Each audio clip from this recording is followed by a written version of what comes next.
Shalom Bapak Ibu Saudaraku, kita bertemu kembali untuk belajar firman Tuhan pada hari ini ya. Nah, kita akan melanjutkan pembicaraan yang telah kita mulai pada minggu yang lalu, yakni sikap siap menyambut kedatangan Tuhan.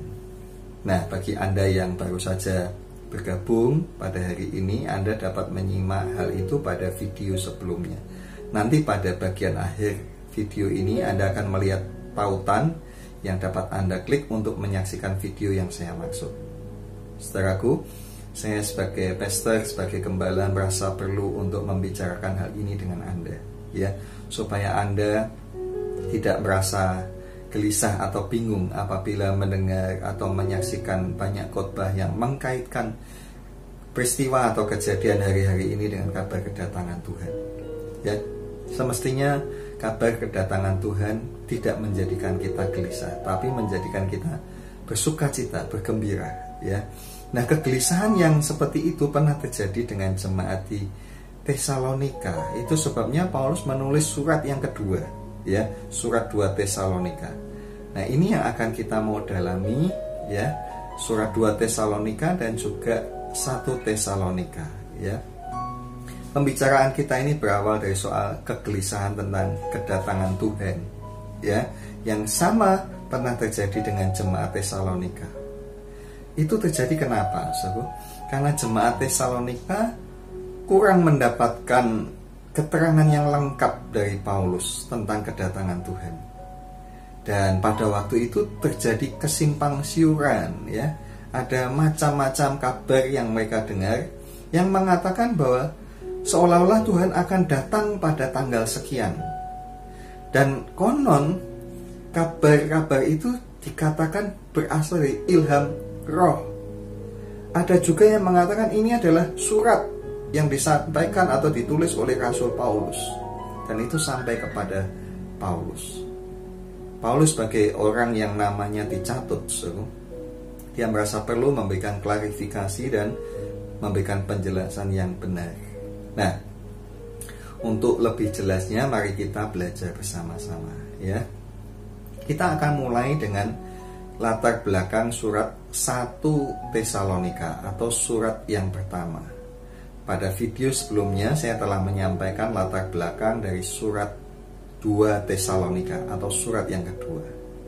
Kita kali ini akan mendengar latar belakang surat 1 Tesalonika. Nah, surat ini tentu saja ditujukan kepada jemaat di kota Tesalonika. Jemaat di kota Tesalonika adalah jemaat yang mula-mula, ya, baru saja dimenangkan oleh Paulus, ya. Mereka ini adalah jiwa-jiwa baru yang percaya kepada Tuhan Yesus lewat pemberitaan Injil yang disampaikan oleh Paulus. Nah, sebelum Paulus memberitakan Injil di kota Tesalonika, sebelumnya Paulus menyampaikan Injil di kota Filipi. Di kota Filipi, Paulus menghadapi tantangan yang luar biasa, ya, mendapatkan permusuhan dari orang-orang lokal di tempat itu yang merasa dirugikan oleh karena apa yang Paulus lakukan. Nah, Paulus juga sempat diadukan ke aparat keamanan waktu itu, dan Paulus dipukuli oleh aparat, dan kemudian Paulus juga ditahan semalam, walaupun besoknya Paulus dilepaskan. Nah, setelah dilepaskan, Paulus kemudian memutuskan untuk melanjutkan perjalanan misinya ke kota Tesalonika. Di kota Tesalonika ini Paulus juga mendapatkan permusuhan. Tapi kali ini permusuhannya berasal dari orang-orang Yahudi, orang yang sebangsa dengan Paulus. Dan bukan hanya Paulus yang dimusuh, tetapi jemaat yang baru saja dimenangkan ini juga mengalami persekusi dari orang-orang Yahudi. Nah, karena itu kemudian Paulus melanjutkan perjalanannya ke kota berikutnya, yaitu di kota Berea.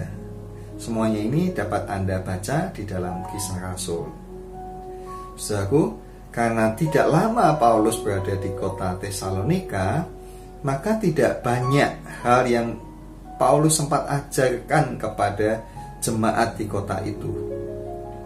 Paulus hanya sempat mengajarkan hal-hal yang pokok, yakni apa? 1, iman, 2, pengharapan, 3, kasih. Dan Paulus minta supaya mereka tetap tekun melakukan hidup di dalam ketiga hal ini meskipun mereka mengalami penganiayaan, mengalami persekusi. Dan itu dilakukan sungguh-sungguh oleh jemaat Tesalonika. Itu sebabnya kemudian di dalam surat yang pertama Paulus memberikan pujian kepada jemaat Tesalonika ini, ya. Nah, kita akan membaca, mari kita buka Alkitab kita, surat 1 Tesalonika pasal 1 ayat 2 sampai ayat yang ke-7. Kita akan baca bersama ya saudaraku, ayat 2 sampai 7. Ayat 2. Kami selalu mengucap syukur kepada Allah karena kamu semua dan menyebut kamu dalam doa kami. Ayat 3. Sebab kami selalu mengingat pekerjaan imanmu, usaha kasihmu, dan ketekunan pengharapanmu kepada Tuhan kita Yesus Kristus di hadapan Allah dan Bapa kita. 4. Dan kami tahu, hai saudara-saudara yang dikasihi Allah, bahwa Ia telah memilih kamu. Ayat 5. Sebab Injil yang kami beritakan bukan disampaikan kepada kamu dengan kata-kata saja, tetapi juga dengan kekuatan oleh Roh Kudus dan dengan satu kepastian yang kokoh. Memang kamu tahu bagaimana kami bekerja di antara kamu oleh karena kamu. 6. Dan kamu telah menjadi penurut kami dan penurut Tuhan dalam penindasan yang berat. Kamu telah menerima firman itu dengan sukacita yang dikerjakan oleh Roh Kudus.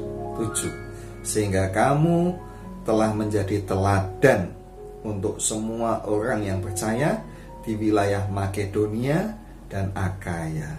Amin, saudaraku.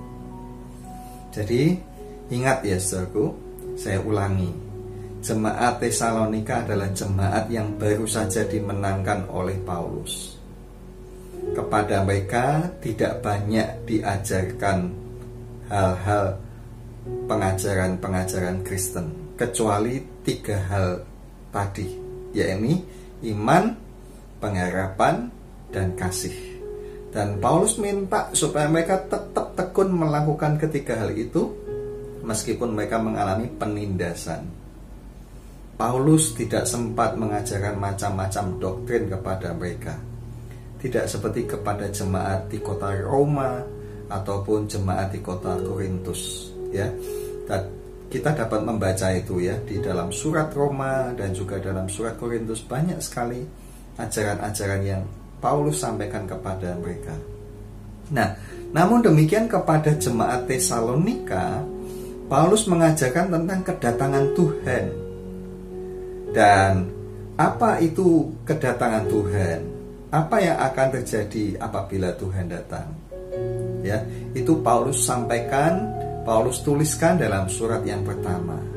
Nah, sampai di sini saya ingin memperjelas kepada Anda, saudaraku, supaya Anda mengerti juga apa sih yang dimaksud dengan kedatangan Tuhan.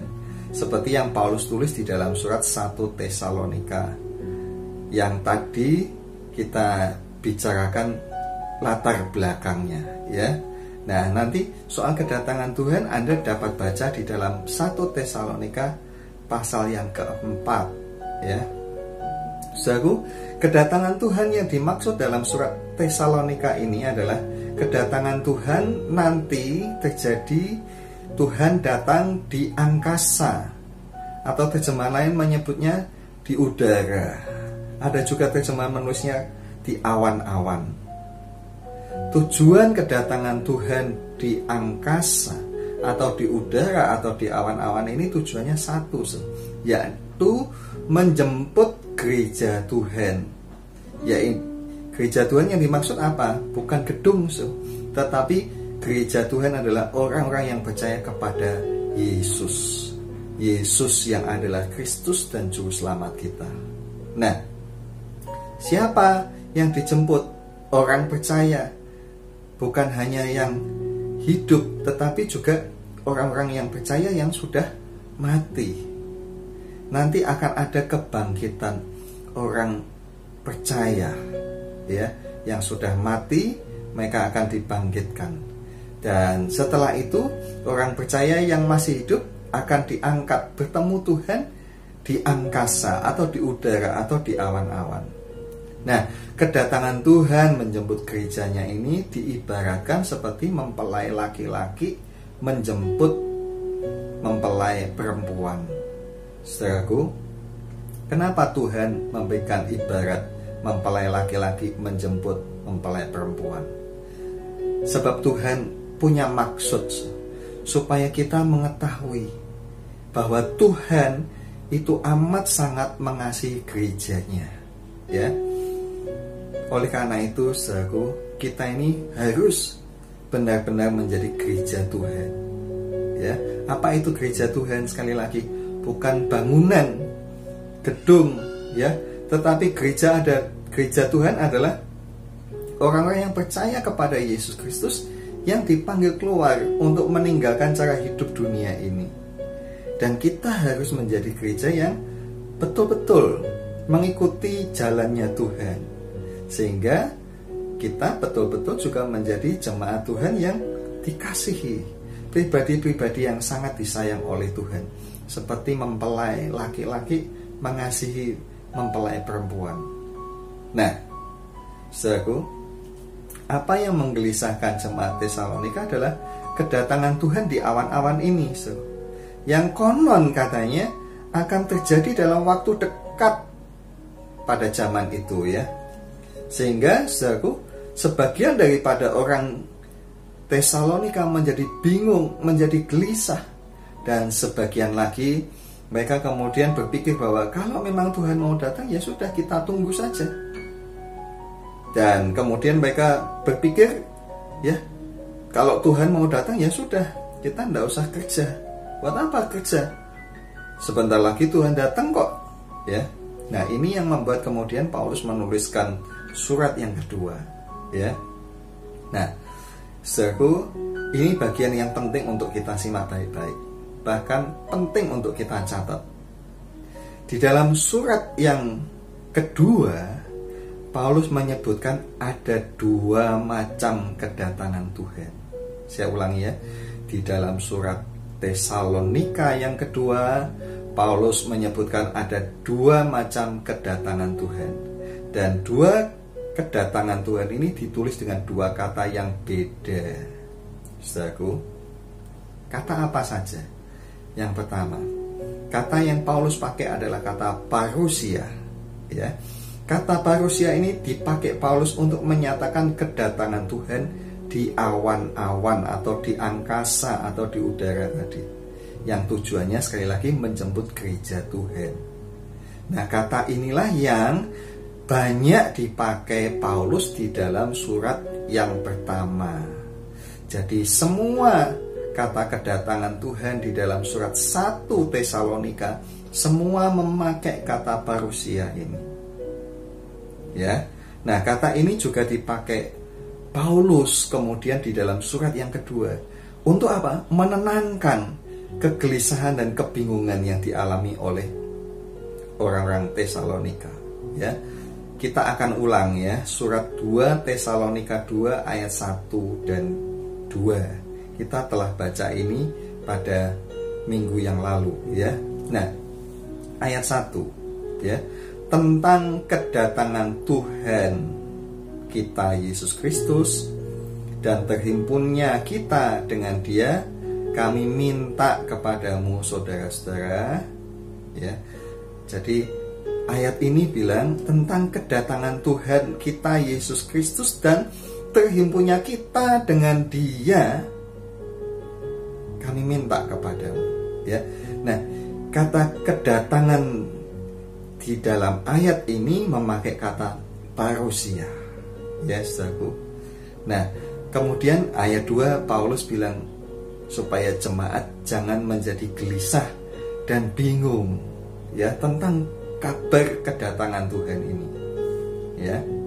Nah, penting, saudaraku, untuk Anda catat, ya. di dalam 2 Tesalonika ini, ya, Paulus menyebutkan 2 macam kedatangan, ya, yakni kedatangan Tuhan di awan atau di angkasa tadi, di udara, dan yang kedua adalah kedatangan Tuhan turun ke bumi. Nah, karena itu ada kata yang lain yang dipakai oleh Paulus untuk membedakan kedatangan Tuhan di awan dengan kedatangan Tuhan di turun ke bumi ini, ya. Kata yang kedua yang Paulus pakai adalah kata epifania, ya. Nah, kata epifania ini dipakai untuk menyatakan kedatangan Tuhan, di mana Tuhan akan turun ke bumi dengan tujuan apa? Menumpas antikristus, menyelamatkan orang Israel, dan kemudian Tuhan menjadi raja atas seluruh bumi. Saudara, kata ini dipakai Paulus di dalam surat 2 Tesalonika 2 ayat 8. Mari kita baca, ya. 2 Tesalonika 2 ayat 8. Pada waktu itulah si pendurhaka baru akan menyatakan dirinya, tetapi Tuhan Yesus akan membunuhnya dengan nafas mulutnya dan akan memusnahkannya kalau ia datang kembali. Nah, kata datang ini, saudara, datang kembali ini ditulis dengan kata epifania, ya, epifania. Nah, saya rasa kita telah belajar banyak, ya, pada hari ini, ya. Mari kita ulangi dan kita buat kesimpulan. Saudara, sekali lagi ada 2 macam kedatangan Tuhan, yaitu yang pertama parousia. Tuhan datang di angkasa atau di udara atau di awan-awan, yang tujuannya adalah menjemput gereja, seperti mempelai laki-laki menjemput mempelai perempuan. Dan yang kedua adalah kedatangan Tuhan yang disebut dengan kata epifania, di mana kedatangan Tuhan adalah Tuhan datang turun ke bumi untuk menumpas antikristus, menyelamatkan bangsa Israel, dan menjadi raja atas muka bumi ini. Nah, mungkin sekarang Anda tanya, mana yang harus kita nantikan, Pak? Jawabannya adalah kedatangan Tuhan di angkasa, di udara atau di awan-awan, yang memakai kata parousia tadi, ya, yang tujuannya jelas, yaitu menjemput gereja, ya, meluputkan gereja dari antikristus. Ini yang harus kita nantikan. Nah, untuk itu kita mesti mempunyai persiapan, saudara, ya. Nah, apa yang harus kita siapkan? Simpel saja sebenarnya, saudara, ya. Simpel, tidak rumit, ya. Seperti yang Paulus ajarkan saja kepada jemaat Tesalonika, ya. Kepada mereka diajarkan apa? Iman, pengharapan, dan kasih. Dan supaya mereka melakukan hal itu dengan tekun, meskipun mereka ada di dalam penindasan, ada dalam persekusi, ada dalam masa yang sukar. 3 hal itu saja. Kalau mereka lakukan, mereka miliki ketiga hal itu, mereka siap untuk menyambut kedatangan Tuhan. Nah, kita sebenarnya juga begitu, saudara. Kita mesti mewujudkan iman, pengharapan, dan kasih ini, dan kita harus tetap tekun melakukannya dalam kehidupan kita, meskipun kita ada dalam keadaan yang sukar. Nah, sekarang saya mau bicara tentang kesukaran, saudara. Kita kalau ngomongin kesukaran, apalagi yang kita rasakan hari-hari ini, saudara, saya katakan kita tidak boleh cengeng, saudara. Kenapa? Karena kita ini harus menunjukkan kualitas iman kita kepada Tuhan, pengharapan kita kepada Tuhan, dan juga kasih kita di hadapan Tuhan. Saudara, keadaan yang kita rasakan, yang kita anggap kesukaran hari-hari ini, sebenarnya tidak ada artinya, saudara, dengan penindasan atau penganiayaan, persekusi yang dialami oleh jemaat di kota Tesalonika. maupun jemaat-jemaat pada zaman gereja mula-mula, ya. Bahkan keadaan yang kita rasakan sukar ini, ya, yang kita alami sebenarnya juga dialami oleh semua orang, ya. Semua orang di Indonesia, bahkan di seluruh dunia sekarang sedang susah, ya. Bukan hanya kita, ya. Nah, bahkan mestinya kita ini sebagai anak-anak Tuhan, kita ini harus sangat bersyukur kepada Tuhan. Kenapa? Karena sampai hari ini kita masih ada di dalam perlindungan Tuhan. Amin, saudaraku. Kita ini ada dalam perlindungan Tuhan. Buktinya apa? Buktinya kita masih sehat. Beruntung, saudaraku, kita tidak tertular penyakit, ya. Nah, saya tahulah kita semua merasa tidak nyaman. Kita dibatasi ruang gerak kita. Bahkan dalam soal ekonomi, pendapatan kita pasti berkurang, ya. Bahkan ada juga di antara saudara kita yang dirumahkan, ya, dipotong gajinya. Bahkan ada yang sama sekali tidak dibayar. Anak-anak kita juga susah, ya. Mereka harus belajar di rumah, ya, banyak tugas, ya. Nanti ujian juga mereka lagi bingung ada ujian atau tidak. Saudara, memang tidak nyaman. Juga ibadah kita lakukan dengan cara seperti ini, ya.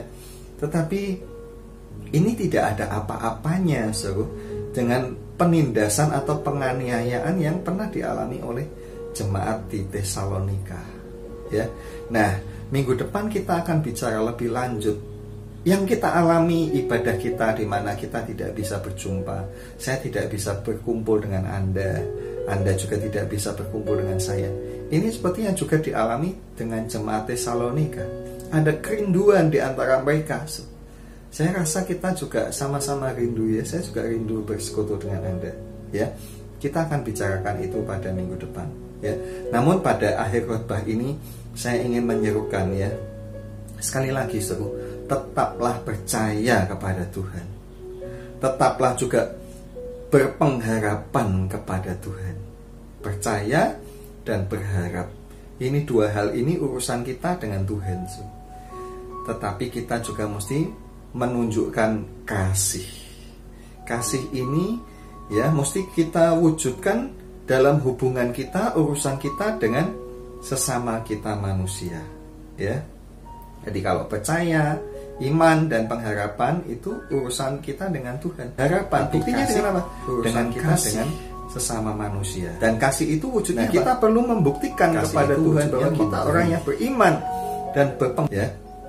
Karena itu saudara-saudara yang sudah biasa memberi, sekarang ini masa susah. Kalau Anda punya iman dan Anda punya pengharapan, saya katakan tetaplah memberi, ya. Yang belum biasa atau yang mungkin tidak pernah memberi, belajarlah memberi. Berilah, bantulah orang-orang yang ada di dekat Anda, ya. Yang paling dekat dengan Anda siapa? Mungkin family, ya. Kalau mungkin family Anda semua orang berada, ya, bantulah saudara seiman, bantulah teman-teman Anda, ya. Saudaraku, orang-orang yang Tuhan tempatkan ada di dekat Anda. Belajar memberi, saudara, ya. Nah, dan kalau bicara memberi, saudara, memberi itu bukan hanya memberi bantuan, tapi berilah juga pengampunan. Kasih itu memberikan pengampunan. Berilah pengampunan kepada orang-orang yang ada dekat dengan Anda, ya. Sekali lagi, saudara, memberi itu kasih. Dan kasih itu buah roh. Kasih itu buah dari iman dan pengharapan kita kepada Tuhan Yesus Kristus. Karena itu, ya saudaraku, ya, Anda tidak usah bicara kemana-mana kepada si A, si B, kepada saudara Anda, kepada anak Anda, kepada teman-teman bahwa, weh, Tuhan Yesus bentar lagi datang loh. Kamu mesti siap-siap. Kamu mesti bertobat. Tuhan datang sebentar lagi. Tidak perlu Anda berkata begitu kalau Anda sendiri tidak punya kasih. Kalau Anda sendiri tidak mau memberi, baikkah memberi bantuan atau memberi pengampunan. Sekali lagi, kasih itu buah roh, buah daripada iman dan pengharapan kita kepada Tuhan. Artinya apa? Kalau Anda belum punya kasih, Anda belum belajar memberi, artinya Anda juga belum siap Tuhan datang. Ya. Karena itu Anda mesti menyiapkan diri. Siapkan diri Anda. Belajar memberi. Ya. Nah, demikian saudaraku ya. Nanti minggu depan kita dalami lebih lagi ya, aplikasi-aplikasi apa yang harus kita lakukan sebagai wujud bahwa kita betul-betul siap menyambut kedatangan Tuhan. Ya. Nah, kita akan datang kepada Tuhan dan kita akan menyanyikan pujian kita, ya. Kau berfirman. Kita datang kepada Tuhan. Baik, kita akan nyanyikan pujian kita. Kau berfirman.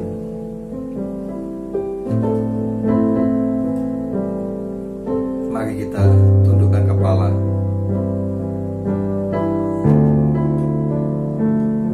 Katakan kepada Tuhan, apapun yang terjadi dalam hidupku ini,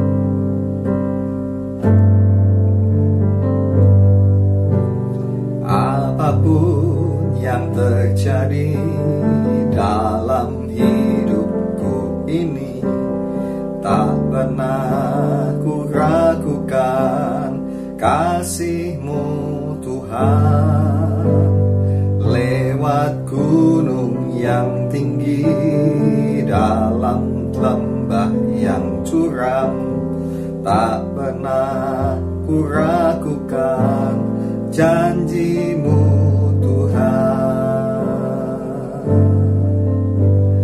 Apapun yang terjadi dalam hidupku ini, tak pernah ku ragukan kasih-Mu Tuhan. Lewat gunung yang tinggi, dalam lembah yang curam, tak pernah ku ragukan janji-Mu Tuhan. Kau berfirman dan sembuhkanku, Kau bersabda dan selamatkanku. Tiada yang mustahil bagi-Mu, Yesus, ku percaya padamu. Saudaraku, kalau kita menganggap keadaan kita hari-hari ini adalah waktu-waktu yang berat, waktu-waktu yang sukar, mari kita tetap percaya, mari kita tetap berharap kepada Tuhan, dan mari kita juga tetap menunjukkan kasih kita walaupun kita ada di dalam waktu-waktu yang membuat kita tidak nyaman. Tapi sekali lagi, yang kita alami belum apa-apa. Karena itu sekali lagi, jangan cengeng.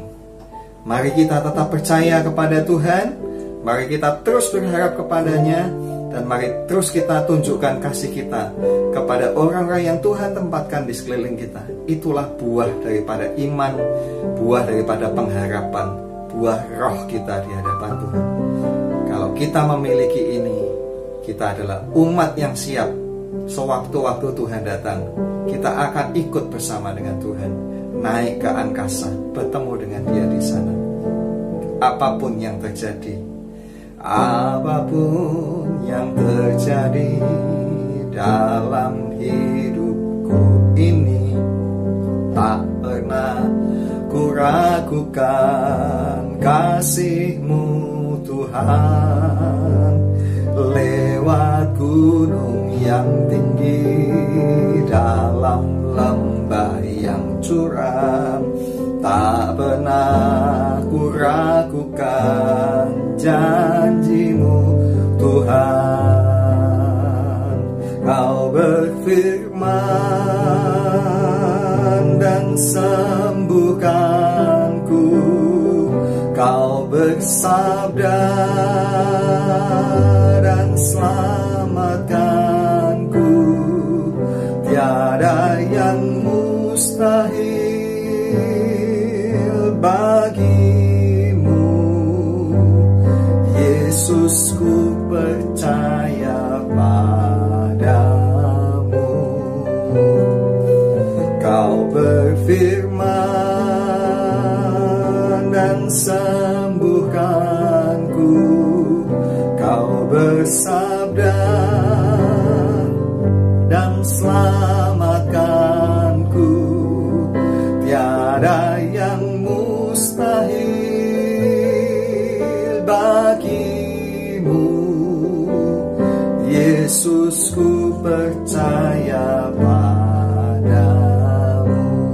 Tiada yang mustahil, tiada yang mustahil bagi-Mu, Yesus, ku percaya padamu. Tiada yang mustahil, tiada yang mustahil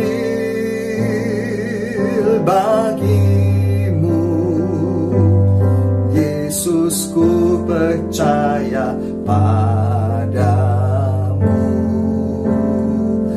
Mari sembah Tuhan, sembah Dia. Haleluya, aku percaya tiada yang mustahil bagi-Mu. Aku percaya Tuhan. Haleluya, takkan ku ragukan janji-Mu, takkan ku ragukan kasih-Mu Tuhan. Haleluya, haleluya, haleluya.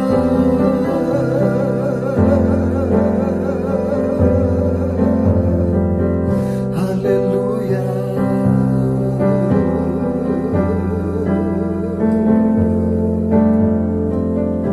Mari kita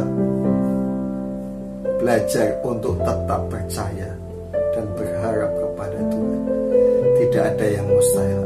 Apa yang menjadi kesulitan-kesulitan kita, apa yang membuat kita merasa tidak nyaman, bahkan mungkin membuat kita merasa menderita, tidak ada yang mustahil buat Tuhan. Dan dalam keadaan kita yang tidak nyaman, yang dalam keadaan kita susah ini, tetaplah untuk belajar menunjukkan kasih kita kepada orang-orang yang ada di sekeliling kita. Saya telah menyaksikan kepada beberapa orang saudara, setiap kali saya memberi kepada hamba-hamba Tuhan atau beberapa orang yang memerlukan, setiap kali ya pada hari itu juga Tuhan mengganti apa yang Tuhan sudah titipkan kepada saya serahkan kepada mereka, Tuhan ganti. Dari situlah kita akan dipelihara oleh Tuhan. Mari kita berdoa. Bapa, Engkau tahu keadaan kami. Engkau tahu kami memang tidak terbiasa dengan kesusahan. Itu sebabnya mungkin saat-saat ini beberapa dari antara kami merasa hidup kami berat. Beberapa di antara kami merasa hidupnya susah. Beberapa di antara kami merasa hidupnya menderita. Walaupun sebenarnya belum apa-apa Tuhan, tetapi Engkau tahu itu semua karena kami tidak terbiasa dengan persoalan-persoalan. Tapi kalaupun itu Tuhan izinkan saat ini terjadi, kami percaya Tuhan ada bersama kami. Tuhan selalu menyertai kami, dan kami tidak pernah berjalan sendirian. kami tidak sedang sendiri, sebab Engkau ada bersama kami. Kalau mungkin ada di antara saudaraku yang merasa sendirian, Tuhan, mungkin Engkau perlu melawat dia secara pribadi. Nyatakan hadirat-Mu. Panggillah dia untuk datang berdoa. Panggillah dia untuk datang mendekat. Dan jamahlah dia, dan nyatakan hadirat-Mu kepadanya, supaya dia tidak lagi merasa sendiri. Ini doa hamba-Mu buat mereka, saudara-saudaraku yang saat ini sedang merasa menderita dan merasa sendirian. Nyatakanlah Tuhan kehadiran-Mu bagi mereka. Dan untuk setiap apa yang kami gumuli Tuhan, kami percaya Engkau juga menolong kepada tiap-tiap kami. Persoalan-persoalan yang kami hadapi, Tuhan pasti membukakan jalan-jalan yang ajaib. Buat kami belajar percaya dan berharap, dan biar mata kami melihat, telinga kami mendengar, dan lidah kami mengecap kebaikan-Mu. Mujizat-Mu dinyatakan kepada tiap kami. Juga yang sakit, Engkau juga sembuhkan. Biar itu menjadi pengalaman-pengalaman kami anak-anak-Mu, bahwa Engkau selalu hadir dalam kehidupan kami. Terima kasih Bapa. Semua yang telah hamba-Mu sampaikan, biarlah Tuhan tuliskan di dalam hati tiap-tiap anak-anak-Mu, menjadi catatan di dalam hati kami, dan menjadi rema buat kami semua. Terima kasih Bapa. Berkati kami semua yang telah mendengar firman-Mu. Demi nama Tuhan Yesus. Haleluya. Amin. Puji Tuhan, saudaraku, kita telah mengakhiri ibadah kita pada hari ini.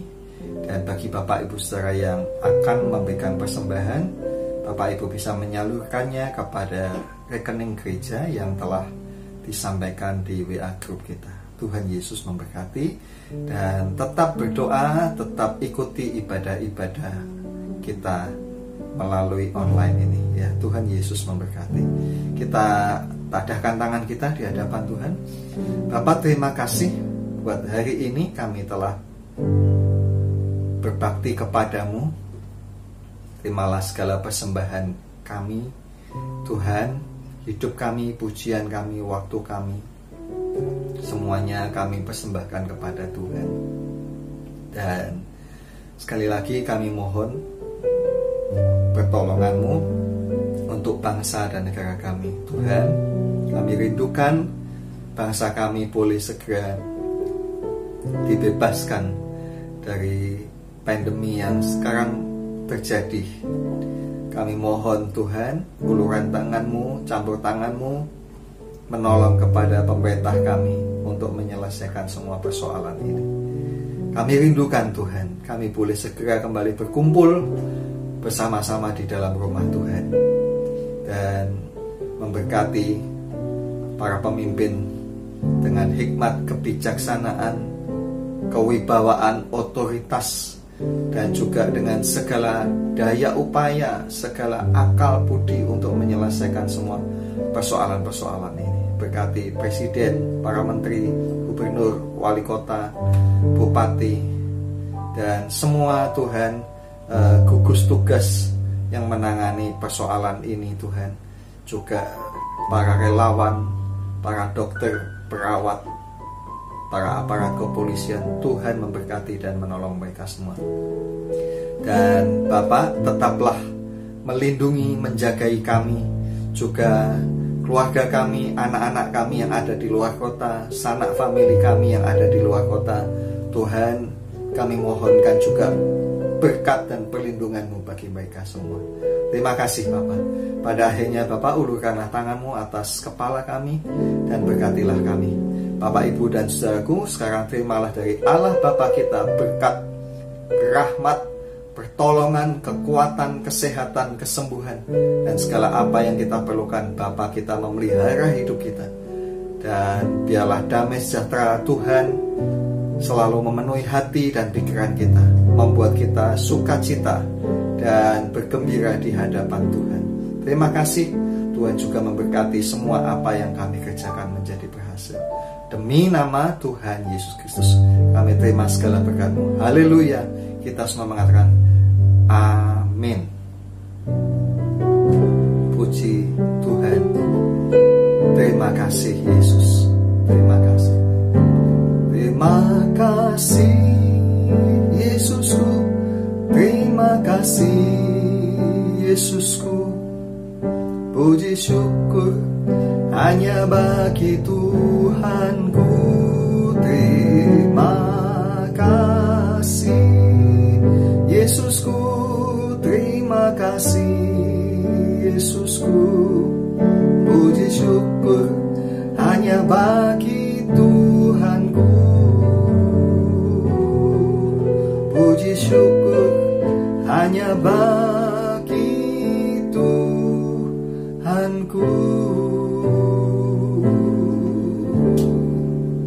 Puji Tuhan, Tuhan